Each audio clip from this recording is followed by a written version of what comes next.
खबरों की शुरुआत करते हैं। अमेरिका के पूर्व राष्ट्रपति डोनाल्ड ट्रंप एक जानलेवा हमले में बाल बाल बच गए हैं। एक रैली के दौरान में हमलावर ने उनको निशाना बनाते हुए गोली चलाई जो उनके कान को छूते हुए निकली। पूरी रिपोर्ट आपको दिखाते हैं। Take a look what happened.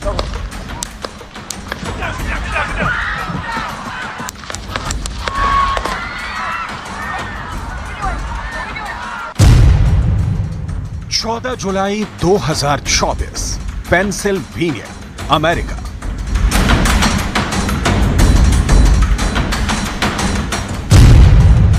America के इतिहास में दर्ज हुई एक और तारीख।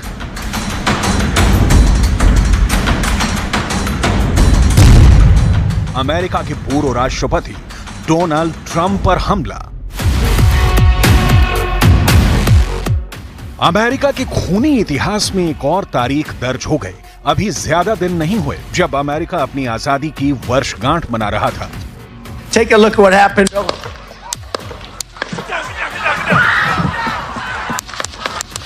महज 10 दिन बीते थे और पेंसिल्वेनिया में ऐसा हमला हुआ कि पूरा का पूरा अमेरिका थर्रा गया। Take a look what happened.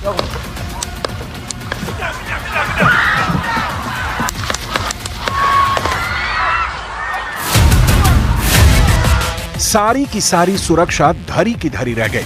America के पूर्व राष्ट्रपति पर एक के बाद एक कई गोलियां चलाई गईं। दुनिया की सबसे बेहतर सुरक्षा करने वाली एजेंसी मानी जाती है सीक्रेट सर्विस, और उसकी नाक के नीचे उसके सभी सुरक्षा घेरों को तोड़ते हुए एक 20 साल के शूटर ने अमेरिका के पूर्व राष्ट्रपति और रिपब्लिकन पार्टी के संभावित राष्ट्रपति उम्मीदवार डोनाल्ड ट्रंप पर ताबड़तोड़ गोलियां चला दी। Take a look what happened.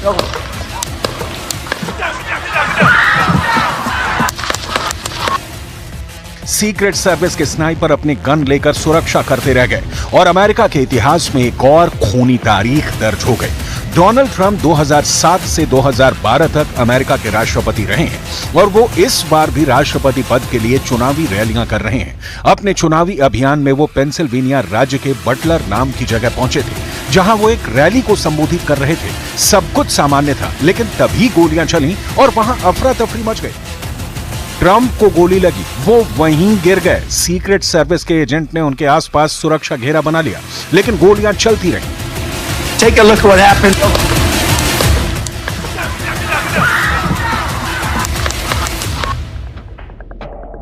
वहां मौजूद एसोसिएटेड प्रेस के फोटोग्राफर ने सब कुछ अपने लेंस के जरिए कैद किया है। सुनिए क्या हुआ था उस वक्त। So today I was photographing former President Trump at a campaign rally here in Butler, Pennsylvania.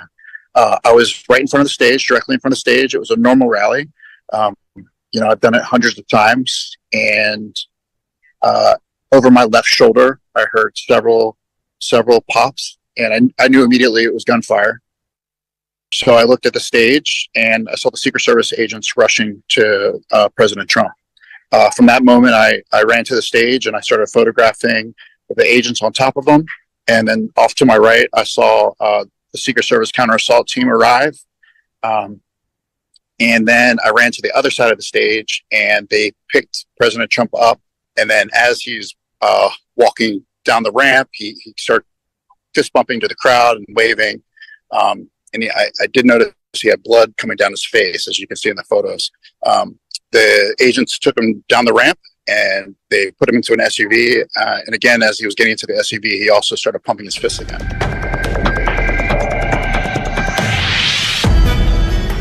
हमलावर को मार गिराया गया, लेकिन उससे पहले हुई फायरिंग में रैली में मौजूद एक आदमी की मौत हो गई। 2 लोग जख्मी हो गए। हालांकि पूर्व राष्ट्रपति ट्रंप के दाहिने कान पर गोली लगी थी। वो जख्मी हुए थे, लेकिन वो बाल बाल बच गए। उन्हें तुरंत अस्पताल ले जाया गया, जहां इलाज के बाद उन्हें डिस्चार्ज कर दिया गया। लेकिन इस मामले की जांच को FBI ने टेक ओवर कर लिया है और कहा है कि यह हत्या का प्रयास है। अमेरिका के पूर्व राष्ट्रपति को जान से मारने की कोशिश की गई है। अमेरिकी राष्ट्रपति चुनाव में संभावित उम्मीदवार को जान से मारने की कोशिश की गई है। What we're calling an assassination attempt against our former president, Donald Trump. It's still an active crime scene. As I mentioned, we have a number of agents on scene. We also are working closely with other federal agencies, our state partners, and our local police partners as well. America में हुई यह घटना पिछले 2 दशकों में सबसे बड़ी घटना है। पूर्व राष्ट्रपति को पूरी सुरक्षा के बीच जान से मारने की कोशिश हुई है। देवरिया से बेहद ही चौंकाने वाला मामला सामने आया है। यहां एक शादी के दौरान नॉनवेज खाना न मिलने की वजह से बारातियों ने हंगामा खड़ा कर दिया। इसके बाद तो जमकर मारपीट भी हुई। क्या है पूरा मामला, रिपोर्ट में आपको दिखाते हैं।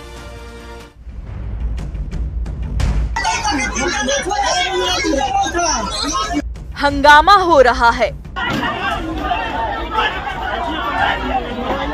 थप्पड़ घूंसे चल रहे हैं,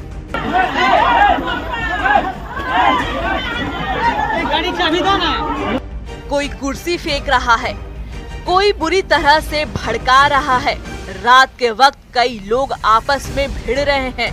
कोई किसी की बात समझने को तैयार ही नहीं, बस एक दूसरे पर हाथ चला रहे हैं। महिलाएं भी हैं, बीच बचाव की भी कोशिश चल रही है, लेकिन हंगामा है कि थमने का नाम ही नहीं ले रहा है।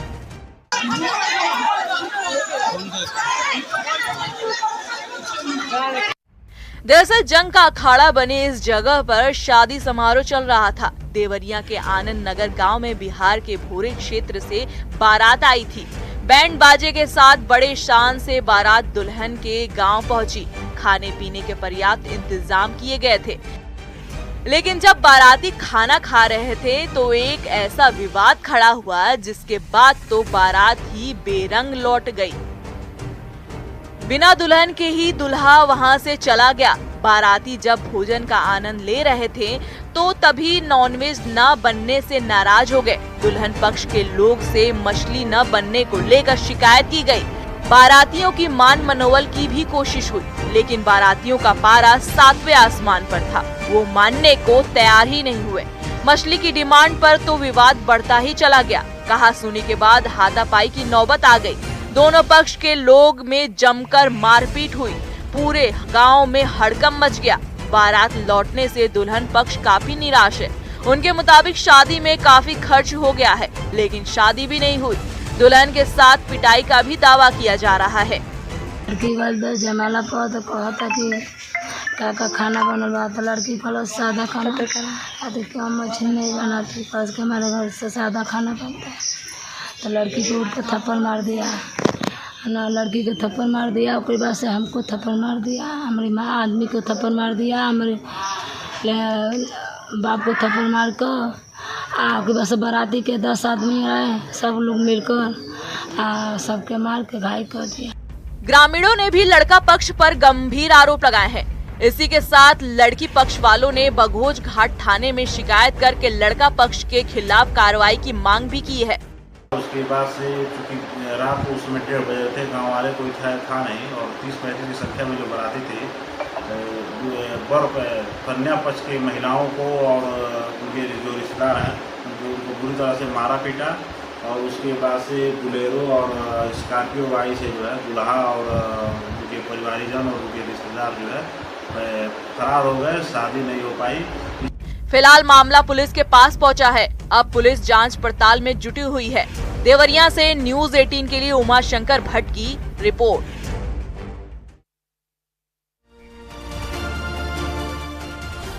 अयोध्या में राम मंदिर बनने के बाद अलग ही माहौल है। लाखों की संख्या में श्रद्धालु आ रहे हैं, तो वहीं इस बीच में रामनगरी में देश भर के 200 से ज्यादा जादूगर पहुंचे। जादू समागम का आयोजन किया गया। रिपोर्ट आपको दिखाते हैं।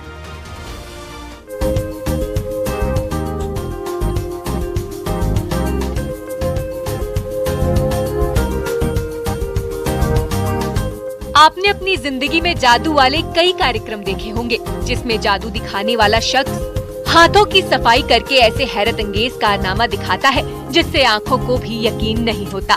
पल भर में चीज सामने आ जाती है और पलक झपकते ही छूमंतर। रामनगरी अयोध्या में देश भर के 200 से ज्यादा जादूगर पहुंचे, जहां उन्होंने अपनी कला का प्रदर्शन किया। अयोध्या में जादू समागम का आयोजन किया गया है।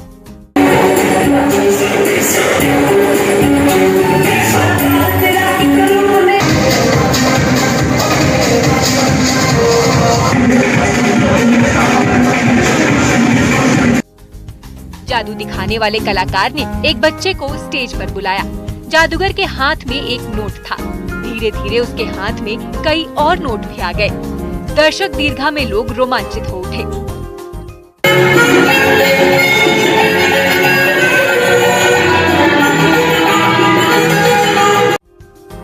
वहीं इसी तरह दूसरे कई जादू दिखाए गए। कलाकारों ने गजब का समा बांधा।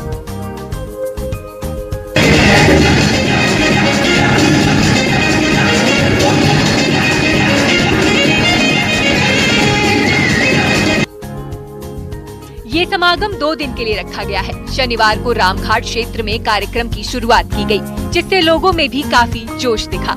इस कला को बढ़ावा देने के लिए समय समय पर भारतीय जादू कला ट्रस्ट समागम का आयोजन करता रहा है। इस बार अयोध्या में कार्यक्रम रखा गया। विदेशों से भी जादूगर यहाँ पहुँचे। श्रीलंका, नेपाल और बांग्लादेश के कलाकार भी आयोजन का हिस्सा बने।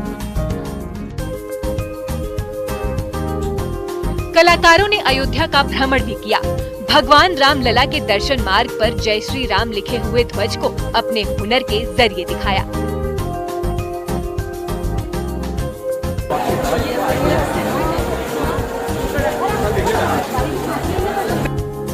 अयोध्या से न्यूज़ 18 के लिए निमिष गोस्वामी की रिपोर्ट।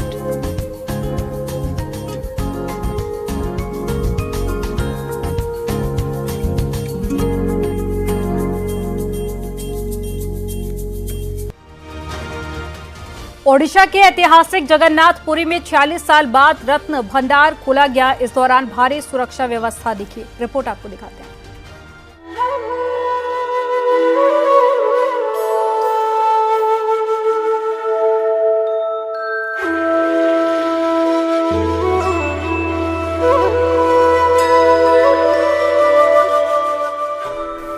पुरी का जगन्नाथ मंदिर आस्था के प्रमुख केंद्रों में से एक है। 12वीं शताब्दी में जगन्नाथ मंदिर का निर्माण हुआ था। पिछले 46 सालों से मंदिर का रत्न भंडार नहीं खुला था, जिसे अब खोला गया है। कहा जाता है कि इसी रत्न भंडार में जगन्नाथ मंदिर के तीनों देवताओं जगन्नाथ, बलभद्र और सुभद्रा के गहने रखे गए हैं। ऐसी मान्यता है कि कई राजाओं और भक्तों ने भगवान को आभूषण चढ़ाए थे। उन सभी को रत्न भंडार में रखा जाता है। रत्न भंडार में मौजूद जेवरात की कीमत बेशकीमती बताई जाती है। अधिकारियों ने बताया कि आभूषणों, मूल्यवान वस्तुओं की सूची बनाने और भंडार गृह की मरम्मत करने के लिए रत्न भंडार को खोला गया है। खजाना खोलने से पहले प्रशासन ने लकड़ी के 6 भारी संदूक मंगाए। एक संदूक उठाने के लिए 8 से 10 लोगों को लगना पड़ा। इन्हें रत्न भंडार गृह में भेजा गया। रत्न भंडार को खोलते समय 11 लोग मौजूद थे, जिसमें उड़ीसा हाईकोर्ट के पूर्व न्यायाधीश, श्री जगन्नाथ मंदिर प्रशासन के मुख्य प्रशासक, भारतीय पुरातत्व सर्वेक्षण के अधीक्षक भी शामिल थे। इस दौरान मंदिर के बाहर हाई लेवल की सिक्योरिटी भी थी। मंदिर प्रबंधन समिति ने बताया कि इससे पहले रत्न भंडार साल 1905, 1926 और 1978 में खोला गया था और बेशकीमती चीजों की लिस्ट बनाई गई थी।